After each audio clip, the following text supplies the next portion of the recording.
World AIDS Day is held on December 1st each year and is an opportunity for people worldwide to unite in the fight against HIV. The first World AIDS Day took place in 1988, 4 years after HIV was identified.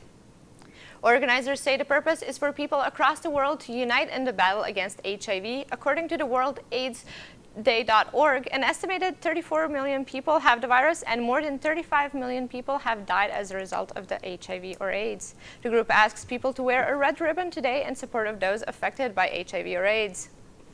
Joining me now is Tami, a leading organizer and champion of anti-criminalization efforts for people with HIV and organizer of the world's first HIV is Not a Crime conference. Thank you for joining us, Tami. So first, can you share with us a little bit of your personal story with HIV? Yes.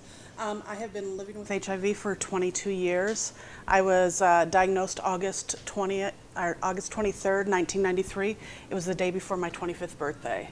I went in to be tested. I never believed that HIV would ever happen to somebody like me. It's something that we think it happens to other people. But my fiance at the time was diagnosed with AIDS on August 4th, 1993.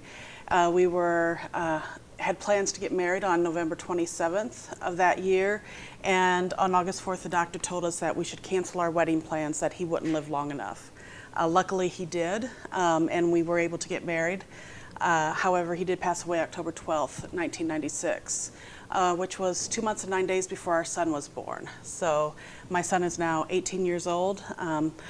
I never imagined back in 1996 when he was born that I would live long enough to see him graduate, but I was able to see him walk across the stage last year to receive his diploma.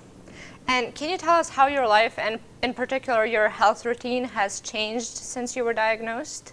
Well, yeah, it's pretty much changed everything. And for the first 10 years, back in 1993, we didn't have all of the medication options that we do today.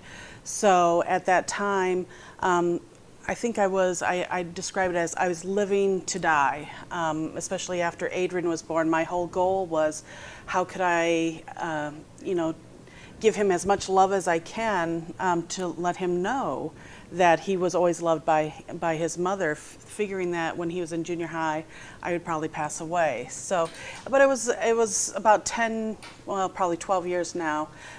It was actually a dental hygienist who said, you're going to regret it in 10 years for not flossing daily when you start losing your teeth. And that's when I started to, everything started to click in place that we are living longer. We have more drug options. So I had to figure out what I was going to do the rest of my life, which is not a question I had to answer before. And since there appears to be a lot of confusion between what is HIV and what is AIDS, can you clarify that a little bit? Yes, and actually now in the community we are almost starting to rather than using the term AIDS, although people who have been living with AIDS for 20, 30 years now, still that word means a lot to them. But we're going to classify HIV in stages now, sort of like cancer. One, we're hoping that will help reduce the stigma associated with being HIV positive. But it's usually you get an AIDS diagnosis if you've been very sick, if your CD4 count drops below 200, and you have at least one opportunistic infection. Okay. Well, thank you very much for joining us today, Tami. And for links about how you can take part in World AIDS Day, visit our Facebook page.